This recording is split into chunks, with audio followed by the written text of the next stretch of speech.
Seorang bos cantik angkuh memecat sopir karena terlambat masuk kerja. Tak tahu sopir itu ternyata sedang merawat adiknya yang sedang sakit terbaring di rumahnya. Endingnya si bos itu malah ngajak. Tapi sebelum lanjut, saya doakan yang sudah subscribe channel Kisah Populer. Semoga sehat selalu, panjang umur, rezekinya lancar, dan yang punya hutang segera lunas. Dan jangan lupa komen. Dari mana kalian nonton video ini? Yuk kita mulai ceritanya. Pagi itu udara masih terasa dingin. Embun belum sepenuhnya menguap dari dedaunan di sepanjang jalan menuju pusat kota. Andre, seorang pria sederhana yang bekerja sebagai sopir pribadi, mengayuh langkah dengan terburu-buru. Matanya terlihat lelah, namun ia tetap berusaha bergegas. Ia tahu betul bahwa atasannya, seorang wanita cantik sekaligus bos besar bernama Laras, adalah sosok yang sangat disiplin. Sedikit saja keterlambatan bisa menjadi bencana. Sayangnya, meski Andre sudah berlari sekuat tenaga, waktu tidak pernah bisa diputar ulang. Ia terlambat 5 menit. 5 menit yang bagi kebanyakan orang mungkin tidak berarti apa-apa. Tapi bagi Laras, itu adalah kesalahan besar yang tidak bisa ditoleransi. Mobil mewah hitam milik Laras sudah menunggu di depan kantor. Laras keluar dengan langkah angkuh, mengenakan setelan blazer elegan dan sepatu hak tinggi yang berderap nyaring. Wajahnya cantik, tetapi sorot matanya dingin. Para karyawan yang baru datang pagi itu segera menunduk, pura-pura sibuk, karena mereka tahu betapa menegangkannya suasana ketika bos mereka sedang marah. Andre datang dengan nafas tersengal, keringat masih menetes di pelipisnya. Ia segera menghampiri mobil, membuka pintu dengan sopan, dan berkata lirih, "Maaf, Bu, saya terlambat." Namun, bukannya mendapat pengertian, ia justru dihantam dengan kata-kata tajam. 5 menit terlambat. "Kamu pikir waktuku ini murah?" Suara Laras meninggi, membuat beberapa staf yang berada di lobi kantor menoleh penasaran. "Aku sudah bilang dari awal, aku benci ketidakdisiplinan. Kalau aku harus menunggu bahkan sedetik pun, itu artinya kau tidak layak bekerja di sini." Andre hanya menunduk. Suaranya tercekat, ingin menjelaskan tetapi lidahnya keluh. Ia tahu semua mata sedang tertuju padanya. Harga dirinya diremukan di depan banyak orang. "Mulai hari ini, kau dipecat." Laras menambahkan dengan suara penuh amarah. Tangannya terangkat menunjuk ke arah Andre seakan mengusirnya. "Aku tidak butuh sopir yang tidak bisa diandalkan." Hening. Hanya terdengar bisik-bisik para karyawan yang melihat kejadian itu. Sebagian merasa iba, sebagian lain hanya bisa menggeleng, takut bila ikut campur. Andre menarik napas dalam-dalam. Matanya panas, bukan karena marah, melainkan menahan perasaan sakit yang meremas dadanya. Ia memang hanya seorang sopir, tapi baginya pekerjaan ini sangat berarti. Bukan sekadar mencari nafkah untuk dirinya, tapi juga untuk orang yang ia sayangi di rumah. "Baik, Bu. Kalau itu keputusan Anda," jawabnya pelan, nyaris tak terdengar. Ia menutup pintu mobil dengan hati-hati, lalu melangkah mundur. Laras tidak peduli. Ia hanya menoleh sekilas, lalu masuk ke mobil dengan wajah masam. Baginya, masalah sudah selesai. Ia tidak pernah mau tahu apa alasan dibalik keterlambatan itu. Andre berdiri kaku beberapa saat. Tatapannya kosong, langkahnya berat. Dunia terasa runtuh dalam sekejap. Ia tahu bahwa hari ini akan menjadi awal dari beban baru. Bagaimana ia harus menjelaskan kepada adiknya di rumah bahwa pekerjaannya hilang hanya karena 5 menit yang terlambat. Di balik ketegarannya, hatinya hancur. Tapi Andre memilih diam. Ia melangkah pergi, meninggalkan gedung megah itu. Sementara di belakangnya bisikan-bisikan kecil masih terdengar, membicarakan nasib malang seorang sopir yang baru saja dipermalukan di depan semua orang. Langkah Andre terasa berat saat meninggalkan gedung megah tempatnya bekerja. Ucapan keras Laras masih terngiang di telinganya, membuat dadanya sesak. Seolah semua orang di sekelilingnya menatap dengan tatapan meremehkan. Namun ia tidak punya pilihan lain selain pulang. Setibanya di gang sempit menuju rumah kontrakan kecilnya, suasana berubah drastis. Dari gemerlap kota dengan gedung-gedung tinggi, kini ia kembali ke kehidupan sederhana yang penuh keterbatasan. Rumahnya berdinding kayu tua, Catnya sudah mengelupas di sana-sini. Atapnya bocor di beberapa sudut. Namun bagi Andre, tempat itu adalah satu-satunya dunia yang penuh arti, karena di dalamnya ada seseorang yang sangat ia cintai. Saat mendorong pintu, aroma obat-obatan langsung menyeruak. Di sudut ruangan yang sederhana itu, Dina, adiknya yang masih belia, terbaring lemah di ranjang kecil.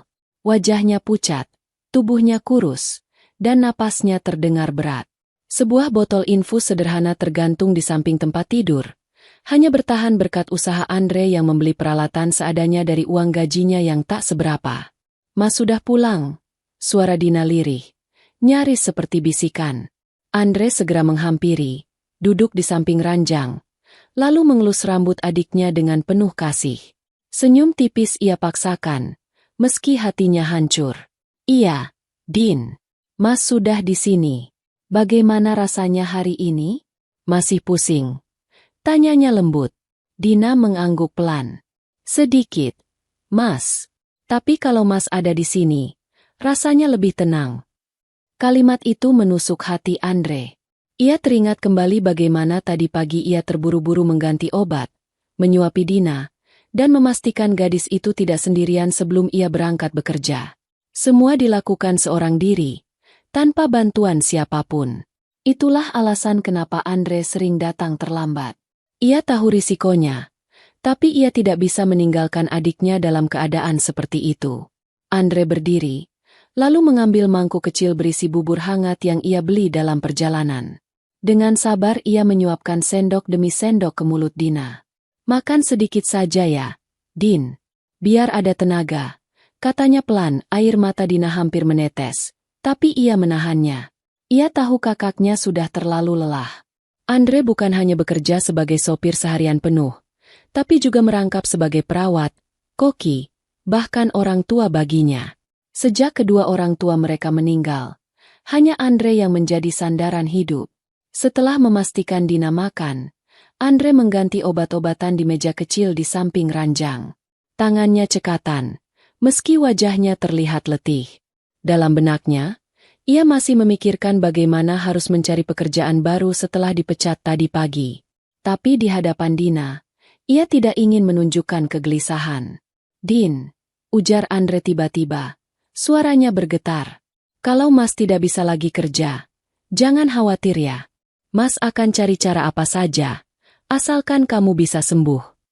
Dina menoleh, menatap kakaknya dengan mata berkaca-kaca. "Mas, jangan terlalu capek. Aku sudah cukup bahagia punya Mas di sisiku." Andre tersenyum pahit. Ia tahu adiknya berusaha tegar, padahal tubuhnya semakin melemah. Dalam hati, ia berjanji tidak akan pernah menyerah. Apapun harga yang harus dibayar, ia akan menjaga Dina. Bahkan jika harus menukar kehidupannya sendiri di luar. Suara anak-anak bermain riang terdengar samar. Kontras dengan suasana di rumah kecil itu yang penuh kesunyian dan penderitaan. Andre menatap wajah Dina sekali lagi, lalu menarik napas panjang. Ia tahu, keterlambatannya bukan karena malas atau tidak disiplin. Keterlambatannya adalah karena cintanya pada adik semata wayangnya. Sayang, bosnya tidak pernah tahu kebenaran itu. Tidak ada yang tahu, kecuali dirinya sendiri dan dinding rapuh rumah kecil itu yang menjadi saksi bisu perjuangannya. Suasana kantor pagi itu tampak seperti biasa. Karyawan sibuk mengetik, suara mesin fotokopi berdengung, dan telepon berdering silih berganti. Namun, ada satu topik yang ramai dibicarakan dari sudut ke sudut ruangan. Pemecatan Andre, sopir pribadi bos besar mereka, Laras. Katanya cuma telat 5 menit, tapi langsung dipecat. Bisik seorang staf pria di pantry. Ya memang begitu Bu Laras. Disiplin nomor 1. Kalau telat ya sudah, tamat. Jawab yang lain, sambil tertawa kecil. Beberapa orang hanya menggeleng. Ada yang merasa setuju. Ada pula yang diam-diam menganggap sikap bos mereka terlalu berlebihan. Di tengah bisik-bisik itu, seorang staf perempuan bernama Rani hanya terdiam. Ia menatap meja kerjanya dengan pikiran melayang. Dalam hatinya, ia merasa ada yang janggal. Rani bukan sekali dua kali melihat Andre datang ke kantor dengan wajah yang tampak sangat lelah, seolah begadang semalaman. Bahkan, ia pernah menangkap pemandangan yang tidak biasa. Andre memasukkan obat-obatan ke dalam tas kecilnya sebelum masuk bekerja. Kalau cuma sopir, kenapa harus bawa obat setiap hari? Gumam Rani dalam hati. Ia ingat jelas botol kecil berlabel obat demam dan beberapa lembar resep yang terselip di saku kemeja lusuh Andre. Saat yang lain sibuk menertawakan nasib Andre, Rani justru merasa iba. Ia masih ingat ketika beberapa kali bertemu Andre di parkiran. Pria itu selalu menyapa sopan, menunduk penuh hormat, meski jelas-jelas kelelahan. Senyum tipisnya seperti dipaksakan, seakan menutupi sesuatu yang berat. Kasihan sebenarnya dia. Rani berbisik pelan, tanpa sadar terdengar oleh rekannya. Mira, kasihan kenapa? Dia memang malas. Kalau disiplin, nggak mungkin telat terus. Balas Mira sambil menyeruput kopi. Tapi aku pernah lihat dia bawa obat-obatan. Bukan sekali dua kali. Jawab Rani dengan nada serius. Mira terdiam sejenak, lalu mengangkat bahu. Ya siapa tahu buat dia sendiri. Kan sering kelihatan lelah. Meski teman-temannya tidak peduli, firasat Rani semakin kuat. Ia merasa Andre menyimpan sesuatu yang besar. Tatapan matanya yang penuh kesedihan, tubuhnya yang kurus, dan langkahnya yang sering terburu-buru bukan ciri orang malas. Ada tanggung jawab besar yang dipikulnya. Hari itu, ketika jam istirahat, Rani duduk sendirian di kantin kantor. Pikirannya terus melayang pada sosok Andre. Bayangan tentang obat-obatan itu kembali muncul. Hatinya gelisah. Ia tahu bahwa di kantor, tidak ada seorang pun yang berani menentang keputusan Laras. Tetapi ia tidak bisa tenang membiarkan Andre dicap buruk. Kalau benar dia punya alasan penting, bukankah Bu Laras harus tahu? Pikirnya. Namun di sisi lain, ia ragu. Bagaimana jika Laras malah marah besar karena ia ikut campur urusan pribadi? Meski begitu, rasa iba mengalahkan ketakutannya. Rani tidak bisa tidur nyenyak malam itu. Ia terus memikirkan bagaimana caranya agar kebenaran tentang Andre bisa terungkap. Di balik semua hinaan yang dilemparkan padanya, Rani yakin Andre bukanlah pria pemalas seperti yang semua orang kira. Esok harinya, saat melihat Laras berjalan angkuh melewati koridor, Rani menggenggam erat map kerjanya. Jantungnya berdegup kencang. Ia tahu, cepat atau lambat, ia harus memberanikan diri berbicara kepada bosnya. Ada sesuatu yang Laras harus ketahui. Sesuatu yang bisa mengubah pandangannya tentang sopir yang baru saja ia pecat. Hari itu suasana kantor berjalan normal, tetapi hati Rani sama sekali tidak tenang. Sejak kemarin, pikirannya dipenuhi keberanian kecil untuk melakukan sesuatu yang tidak pernah ia bayangkan sebelumnya. Berbicara langsung dengan Laras, bos besar yang terkenal tegas, angkuh, dan sulit didekati. Rani tahu risikonya.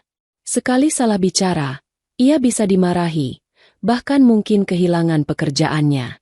Namun bayangan wajah Andre yang penuh lelah dan tatapan sedihnya saat dipecat kemarin membuat Rani tidak bisa berdiam diri. Ada suara dalam hatinya yang terus berbisik.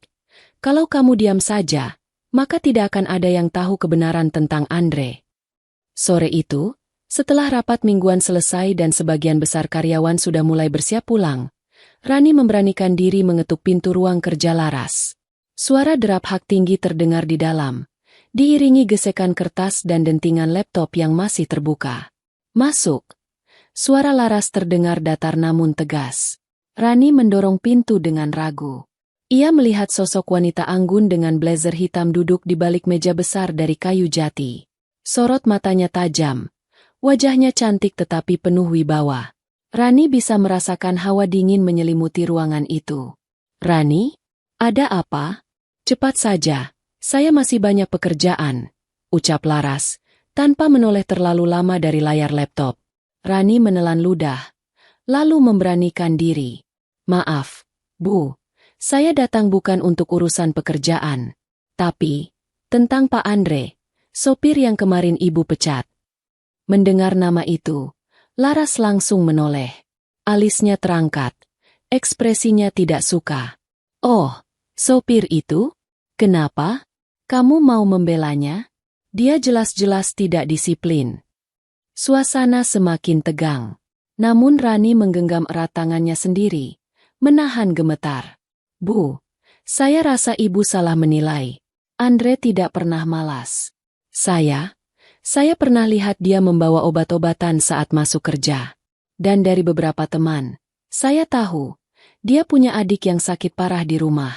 Setiap pagi dia harus merawatnya sendirian sebelum berangkat bekerja. Itu sebabnya dia sering terlambat.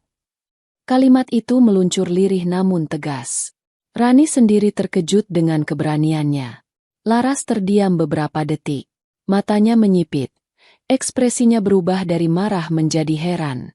Adik sakit parah? Obat-obatan? Kamu yakin dengan apa yang kamu katakan, Rani? Jangan sampai kamu hanya menyebar cerita tidak jelas. Saya yakin, Bu. Jawab Rani mantap. Saya lihat sendiri beberapa kali. Dan saya rasa, Andre tidak pernah punya niat buruk atau sengaja meremehkan pekerjaan. Dia hanya terjebak dalam keadaan sulit. Ruangan itu mendadak hening. Laras bersandar di kursinya, menatap ke arah jendela. Dalam hatinya, ada sedikit rasa goyah. Selama ini ia selalu menilai semua orang dari kinerja dan kedisiplinan semata. Baginya, aturan adalah segalanya. Namun informasi dari Rani membuat pikirannya bimbang. Bisa saja benar. Tapi kenapa Andre tidak pernah bilang padaku langsung? Batinnya, kenapa dia tidak pernah menjelaskan alasan itu padaku? Tanya Laras dengan nada masih dingin, tapi jelas ada keraguan di baliknya. Rani menunduk. Mungkin, karena dia takut, Bu. Takut dianggap mencari alasan. Atau mungkin dia tidak ingin terlihat lemah di depan orang lain. Sekali lagi, Laras terdiam. Ia mencoba menepis rasa iba yang perlahan muncul, tapi hatinya tidak bisa berbohong. Ada sesuatu yang mengganjal. Ia teringat raut wajah Andre saat dipecat. Tatapan menunduk, tanpa membela diri sedikitpun. Kini Laras mulai memahami, mungkin ada beban berat yang selama ini dipikul lelaki itu. Rasa penasaran mulai mengusiknya. Laras menutup laptop dengan perlahan, lalu menatap Rani serius. Kalau begitu, di mana rumah Andre? Apakah kamu tahu? Rani terkejut, tapi kemudian mengangguk pelan. Saya pernah dengar dari Satpam. Tidak jauh dari kantor, di gang kecil belakang pasar. Rumahnya sederhana sekali. Laras bangkit dari kursinya. Untuk pertama kalinya, ekspresinya bukan lagi sekadar marah atau angkuh, melainkan penuh rasa ingin tahu. Baik, aku akan lihat sendiri kebenarannya. Kalau yang kamu katakan benar, maka mungkin aku memang salah. Rani menghela napas lega. Meski masih ada ketakutan, setidaknya satu langkah besar sudah ia ambil. Ia berharap, keputusan Laras untuk mendatangi rumah Andre akan mengubah segalanya. Di sisi lain, Laras berjalan keluar ruangannya dengan langkah cepat. Dalam hati, ia diliputi rasa penasaran bercampur kegelisahan. Untuk pertama kalinya, ia merasa bahwa ada sesuatu yang ia abaikan selama ini, sesuatu yang mungkin lebih besar dari sekadar aturan disiplin. Langit sore mulai merona jingga ketika Laras memutuskan untuk mengikuti rasa penasarannya. Setelah mendapat alamat dari Rani, ia menyetir sendiri mobil mewahnya, melintasi jalanan kota yang mulai padat oleh lalu lalang orang pulang kerja. Namun semakin jauh ia melaju, suasana sekitar semakin berubah. Gedung-gedung tinggi dan kafe modern berganti menjadi deretan rumah sempit, gang kecil, serta kios-kios sederhana. Jalanan semakin menyempit hingga mobilnya terpaksa berhenti di ujung gang. Dengan sepatu hak tinggi, Laras harus berjalan melewati lorong sempit yang becek. Beberapa anak kecil berlarian, menatap heran pada sosok wanita cantik dengan pakaian rapi dan wangi parfum mahal yang terasa asing di lingkungan itu. Laras sedikit canggung, namun tekadnya lebih besar daripada rasa risih. Akhirnya ia sampai di depan sebuah rumah kayu tua. Catnya pudar, pintunya retak, dan jendela hanya ditutup dengan kain lusuh. Ia menatap rumah itu lama, merasakan sesuatu yang asing. Hatinya berdebar keras, bukan karena marah, melainkan karena rasa gelisah yang belum pernah ia rasakan. Dengan ragu, Laras mengetuk pintu pelan. Tok, tok, tok. Tidak ada jawaban. Ia kembali mengetuk. Kali ini lebih keras. Beberapa saat kemudian, Pintu terbuka dari dalam. Muncul sosok Andre, masih mengenakan kaos lusuh dengan wajah letih. Tatapannya membeku begitu melihat siapa yang berdiri di depan pintu. "Bu, Laras?"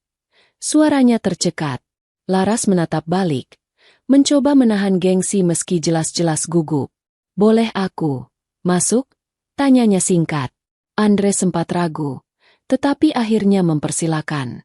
Begitu Laras melangkah masuk, aroma obat-obatan langsung menusuk hidungnya.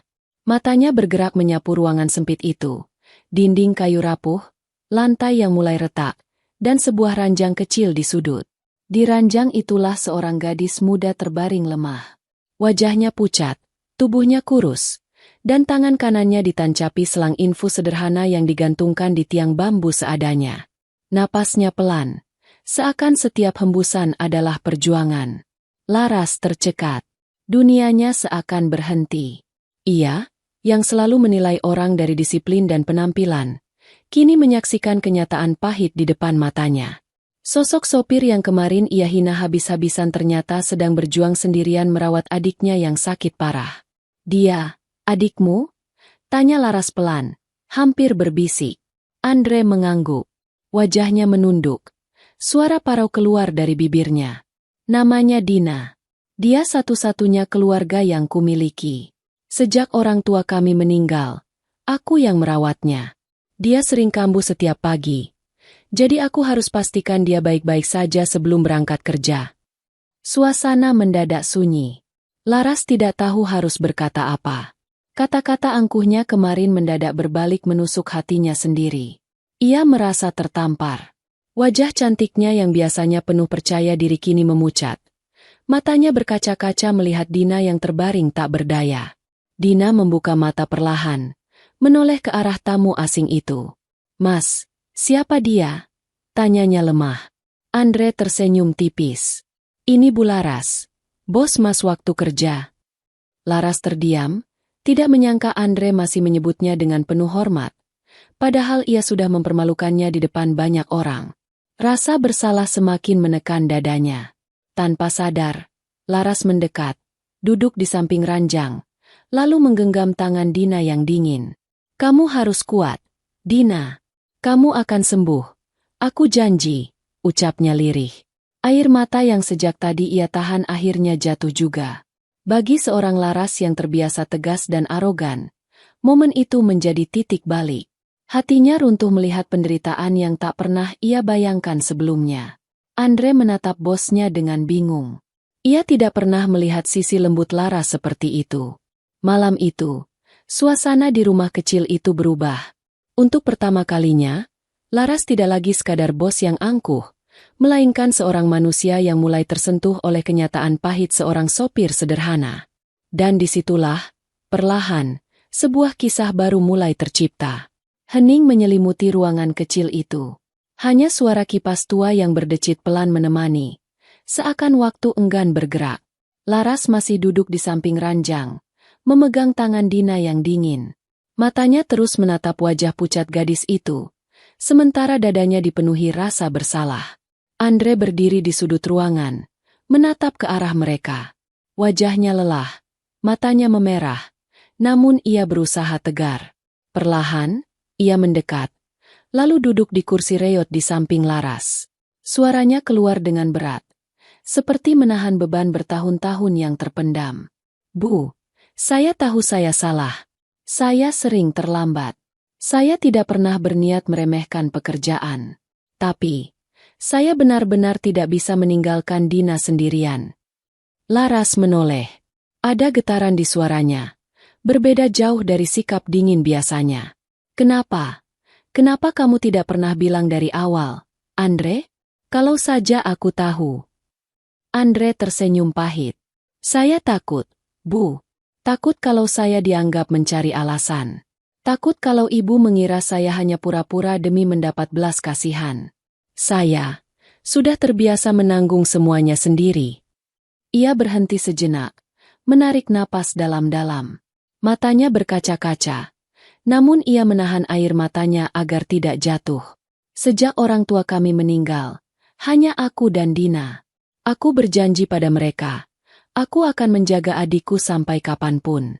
Setiap pagi sebelum berangkat kerja, aku harus memastikan dia makan, minum obat, dan merasa sedikit lebih baik. Kalau tidak, aku tidak tenang meninggalkannya. Laras terdiam. Dadanya sesak. Ia membayangkan Andre bangun pagi-pagi buta, menyiapkan segalanya untuk Dina, lalu tetap berangkat kerja meski terlambat. Lelaki itu bahkan tidak pernah mengeluh, tidak pernah membela diri saat dipermalukan. Dan, ketika ibu memecat saya kemarin, lanjut Andre dengan suara bergetar, saya hanya bisa diam, karena memang salah saya terlambat. Tapi hati saya hancur, Bu. Saya tidak tahu harus bilang apa pada Dina kalau saya kehilangan pekerjaan. Baginya, saya adalah kakak sekaligus ayah dan ibu. Kalau saya jatuh, siapa lagi yang bisa dia andalkan? Kalimat itu membuat Laras tidak bisa lagi menahan air matanya. Ia menunduk, membiarkan tetesannya jatuh di tangan Dina yang masih ia genggam. Hatinya luluh, seakan dinding keangkuhan yang ia bangun selama bertahun-tahun runtuh begitu saja. Andre, ucapnya pelan. Aku tidak tahu. Aku menilai kamu terlalu cepat. Aku hanya melihat keterlambatanmu, tanpa tahu alasan di baliknya. Maafkan aku. Andre terkejut mendengar kata, maaf, keluar dari bibir bos yang terkenal angku itu. Ia menatap Laras dengan mata melebar. Tak percaya. Ibu tidak perlu minta maaf. Saya mengerti. Tugas saya memang harus disiplin. Tapi, terima kasih karena ibu mau datang ke sini, melihat sendiri keadaan kami. Laras menoleh pada Andre. Untuk pertama kalinya, tatapan mereka bertemu tanpa dinding pemisah. Ada rasa kagum yang perlahan tumbuh di hati Laras. Kagum pada ketulusan seorang kakak yang rela berkorban, meski harga dirinya diinjak-injak. Hening kembali menguasai ruangan. Namun kali ini bukan hening yang menekan, melainkan hening yang hangat. Seolah dua hati yang berbeda dunia akhirnya saling memahami. Malam semakin larut. Udara di luar rumah kontrakan Andre terasa lembab dan dingin. Lampu redup di dalam ruangan berusaha keras menerangi wajah pucat Dina yang masih terbaring lemah. Andre hanya bisa duduk di kursi reot. Sesekali memeriksa selang infus seadanya yang tergantung di tiang bambu. Matanya sayu, tubuhnya kelelahan. Namun ia berusaha tetap terjaga demi memastikan adiknya bernapas dengan tenang. Di sisi lain, Laras masih duduk di samping ranjang, matanya berkaca-kaca. Ia baru pertama kali melihat penderitaan begitu dekat. Sosok Andre yang selalu datang dengan senyum sopan ke kantor, ternyata memikul beban berat yang tak pernah ia bayangkan. Hatinya terasa teriris. Tanpa banyak berpikir, Laras mengeluarkan ponsel dari tasnya. Dengan nada tegas ia menekan nomor rumah sakit ternama di kota itu. Halo? Saya butuh ambulans segera. Alamat di Gang Melati nomor 12. Ada pasien perempuan muda dengan kondisi kritis. Tolong siapkan ruang perawatan begitu sampai. Andre menoleh kaget. Bu, apa yang ibu lakukan? Tanyanya dengan suara tercekat. Laras berdiri, menatapnya dengan sorot mata mantap. Andre, mulai sekarang biar saya yang urus semua pengobatan Dina. Kamu sudah terlalu lama menanggung beban ini sendirian. Andre terdiam, matanya memerah. Tapi, Bu, saya tidak bisa menerima kebaikan sebesar ini. Saya hanya sopir. Saya tidak pantas. Laras menggeleng keras. Cukup, Andre. Jangan bicara seperti itu. Bagiku, kamu bukan sekadar sopir. Kamu seorang kakak yang rela berkorban, yang setiap hari mempertaruhkan waktunya demi orang yang ia cintai. Itu jauh lebih berharga daripada jabatan atau status apapun. Suasana hening beberapa detik. Hanya suara napas Dina yang terdengar pelan. Andre menunduk, berusaha menahan air mata yang siap jatuh. Kata-kata Laras seperti menembus hatinya yang rapuh. Selama ini tidak ada yang benar-benar peduli. Tidak ada yang mau mengerti. Dan kini, wanita yang dulu memecatnya dengan kasar, justru berdiri tegak menawarkan pertolongan tulus. Tak lama kemudian, suara sirine ambulans menggema dari ujung gang. Lampu merah berputar, menerangi dinding rumah yang kusam. Beberapa tetangga keluar, berbisik-bisik melihat mobil mewah Laras terparkir berdampingan dengan ambulans. Mereka heran, mengapa seorang wanita berkelas seperti itu datang ke tempat sederhana ini. Dengan sigap, para medis masuk ke dalam rumah. Dina segera dipindahkan ke tandu dengan hati-hati. Andre menggenggam tangan adiknya erat, sementara matanya terus memandang wajah Dina yang pucat. "Mas, aku takut," bisik Dina lemah. Andre tersenyum, meski hatinya hancur. "Jangan takut, Din. Ada aku di sini. Semuanya akan baik-baik saja." Laras berdiri di samping Andre, menyentuh bahunya pelan. "Kamu tidak sendirian, Andre. Percayalah." Kata-kata itu membuat Andre tertegun. Untuk pertama kalinya dalam hidupnya, ia merasakan ada seseorang yang benar-benar mau berjalan bersamanya, bukan hanya menonton dari jauh. Malam itu, perjalanan menuju rumah sakit menjadi momen yang tidak terlupakan. Andre duduk di dalam ambulans, menggenggam tangan adiknya, sementara Laras menyetir mobil mewahnya mengikuti di belakang. Sorot matanya penuh tekad, seolah ia baru saja menemukan panggilan hati yang selama ini tersembunyi. Bagi Andre, itu adalah malam penuh haru. Malam di mana seorang bos yang dulu terlihat angkuh kini berubah menjadi penolong sejati. Malam di mana harapan kembali menyala di tengah gelapnya keputusasaan. Hari-hari berlalu dengan perlahan, namun membawa perubahan besar bagi kehidupan Andre dan Dina. Setelah dibawa ke rumah sakit ternama oleh Laras, Dina akhirnya mendapatkan pengobatan yang layak. Selang infus modern, alat monitor detak jantung, dan obat-obatan terbaik kini tersedia untuknya. Tubuhnya yang dulu pucat dan lemah mulai menunjukkan tanda-tanda pemulihan. Senyum tipis kadang muncul di wajahnya, sebuah pemandangan yang membuat hati Andre terasa lebih ringan. Andre hampir tidak percaya dengan semua ini. Jika bukan karena Laras, ia tidak tahu bagaimana nasib adiknya. Selama ini ia hanya bisa mengandalkan pengobatan seadanya di rumah, membeli obat generik dari apotek murah, dan berharap Tuhan memberi mukjizat. Kini, mukjizat itu datang dalam wujud seorang wanita yang dulu ia anggap hanya bos angkuh tanpa hati. Laras, yang biasanya dikenal di kantor sebagai pemimpin tegas dan galak, mendadak menjadi sosok berbeda. Hampir setiap sore ia meluangkan waktu menjenguk Dina. Terkadang ia membawa buah-buahan, terkadang sekotak makanan hangat untuk Andre yang sering lupa makan karena menjaga adiknya. Bahkan, ia pernah ikut menyuapi Dina bubur, membuat gadis kecil itu tersenyum malu-malu. "Bu Laras itu baik ya, Mas?" bisik Dina suatu hari ketika Laras baru saja pulang dari rumah sakit. Andre hanya terdiam, menatap adiknya dengan mata yang berkaca-kaca. "Iya, Din. Ternyata, Bu Laras tidak seperti yang Mas pikirkan." Andre sendiri tidak bisa memungkiri, hatinya mulai berubah. Rasa marah dan sakit hati karena dipermalukan dulu perlahan berganti dengan rasa kagum. Ia melihat sisi Laras yang lembut, penuh perhatian, dan tulus membantu tanpa pamrih. Bagi Laras, kunjungan-kunjungan itu juga menjadi pengalaman yang membuka matanya. Ia mulai menyadari bahwa dunia tidak selalu sesederhana hitam putih aturan. Disiplin memang penting, tapi ada hal yang lebih besar, kemanusiaan, pengorbanan, dan cinta seorang kakak untuk adiknya. Setiap kali ia melihat Andre dengan sabar mengusap keringat Dina atau menemaninya berbicara pelan di malam hari, hatinya bergetar. "Selama ini aku terlalu sibuk menilai orang hanya dari kinerjanya," batin Laras suatu sore, saat ia duduk di kursi tunggu rumah sakit. Padahal di balik seragam lusuh dan wajah lelah itu, ada pria dengan hati sebesar ini. Perlahan, hubungan mereka tidak lagi sebatas bos dan sopir. Laras mulai sering mengajak Andre berbicara tentang banyak hal, bukan hanya pekerjaan.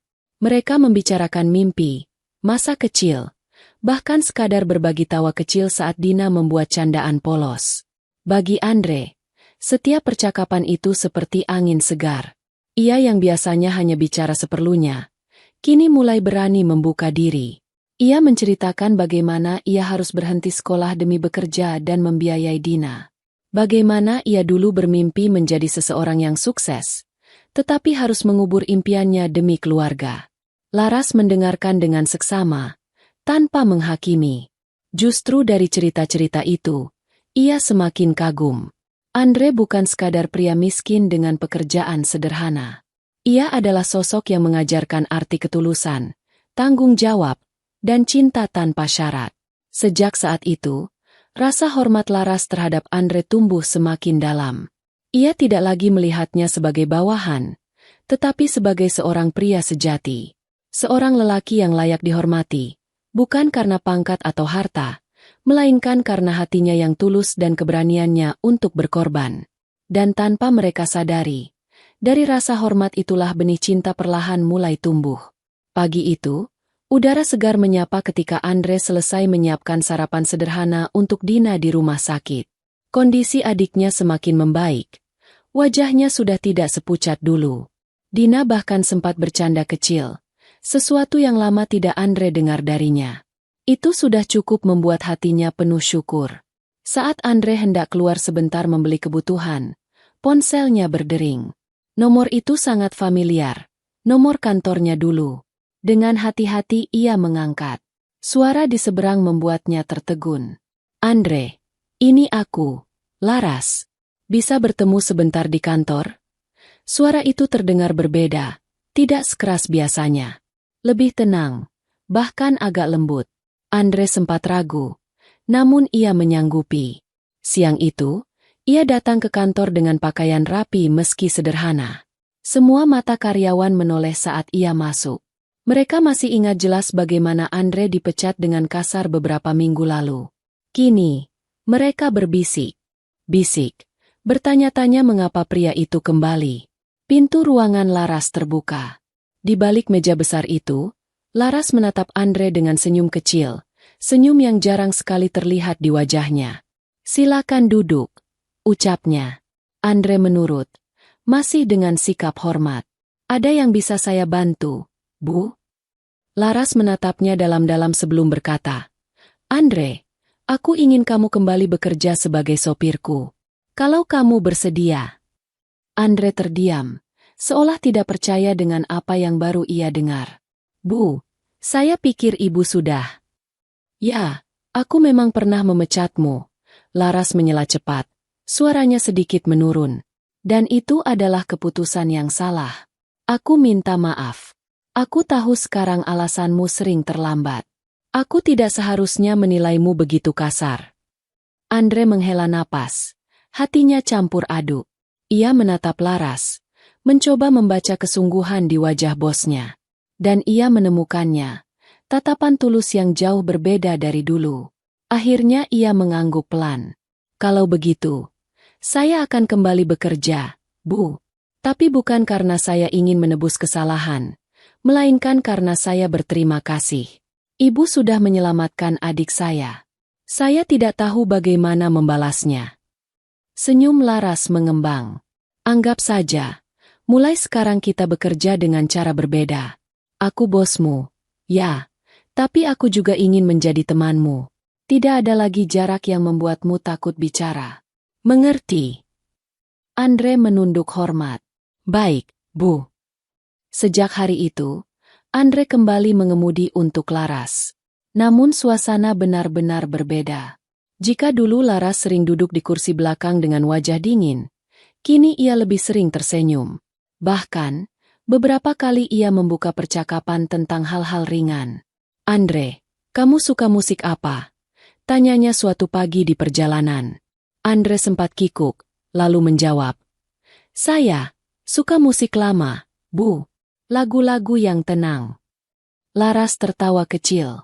Wah, ternyata selera kita mirip.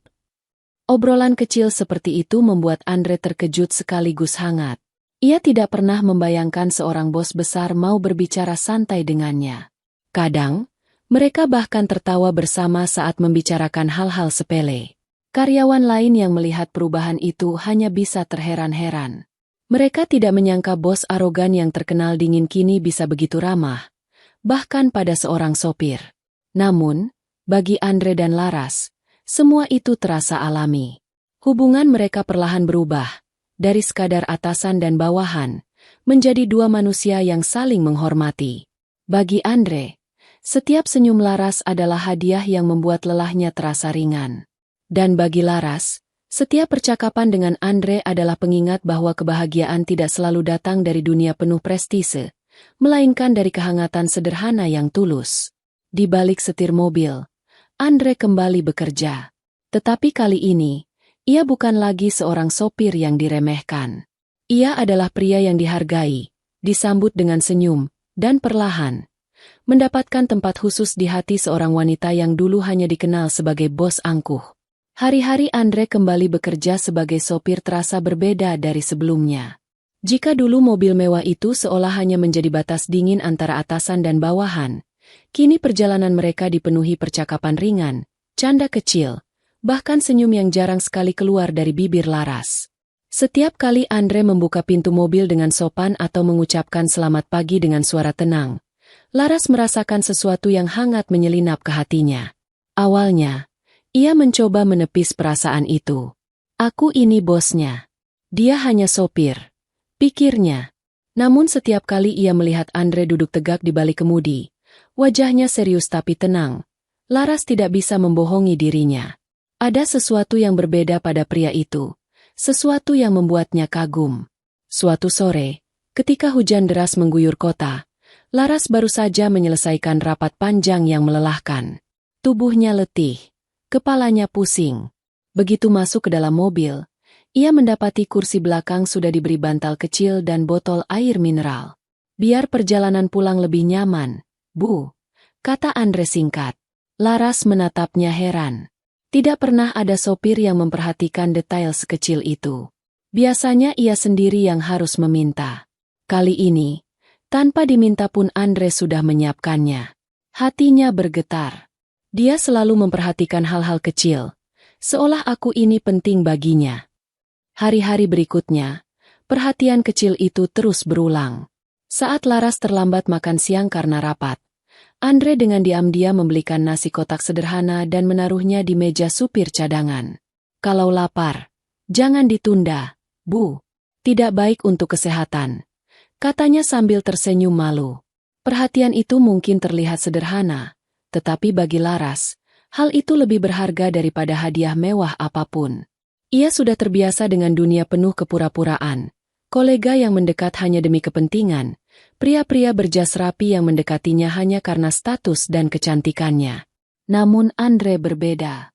Ia tidak punya apa-apa, tapi justru itu yang membuat setiap tindakannya terasa tulus. Malam itu, Laras berdiri di depan cermin kamarnya. Ia teringat bagaimana Andre selalu sabar menunggu meski dirinya terlambat turun. Bagaimana ia tak pernah sekalipun mengeluh meski harus menyetir berjam-jam. Kenapa aku merasa berbeda saat bersamanya? Batinnya. Laras mulai kagum. Dalam diam, ia menyadari bahwa sosok yang dulu diremehkan justru punya nilai yang tidak dimiliki banyak pria. Kesetiaan, kesabaran, dan ketulusan. Rasa kagum itu perlahan berubah menjadi sesuatu yang lebih dalam. Di sisi lain, Andre tidak menyadari perubahan besar yang terjadi di hati bosnya. Baginya, Laras masih tetaplah bos besar yang harus ia hormati. Namun diam-diam, ia juga merasakan kenyamanan yang tidak pernah ia temukan sebelumnya. Ketika Laras tersenyum kepadanya, dunia seolah menjadi lebih ringan.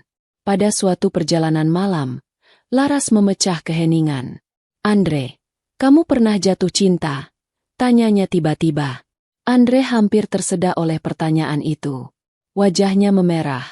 Tangannya sedikit gemetar memegang setir. Saya? Hehe, saya. Belum pernah, Bu. Mungkin karena hidup saya terlalu sibuk mengurus Dina. Saya tidak sempat memikirkan cinta. Laras terdiam. Hatinya tersentuh mendengar jawaban itu. Pria di hadapannya bukan hanya pekerja keras, tapi juga seseorang yang rela mengorbankan seluruh hidupnya demi orang yang ia sayangi. Saat itu, Laras merasa ada sesuatu yang mengikat hatinya pada Andre.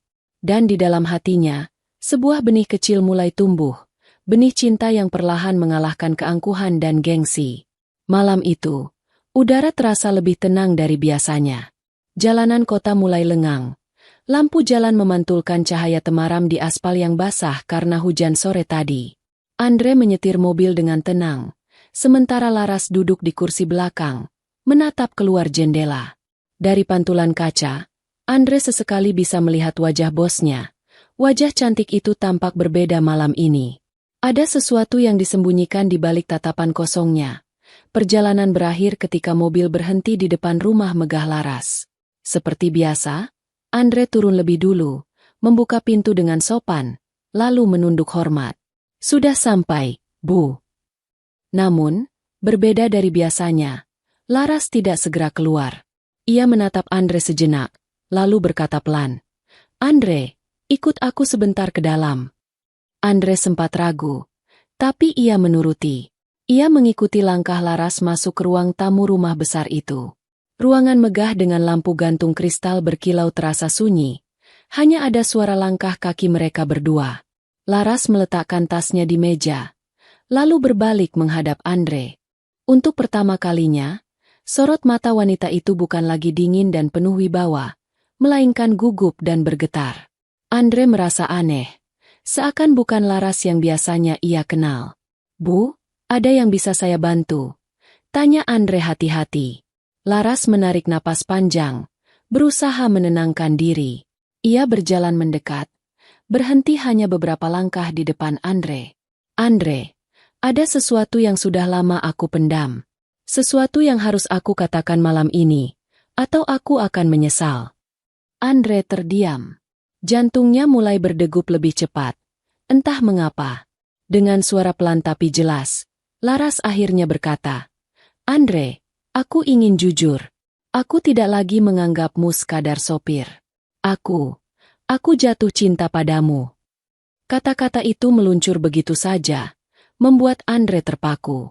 Dunia seolah berhenti sejenak.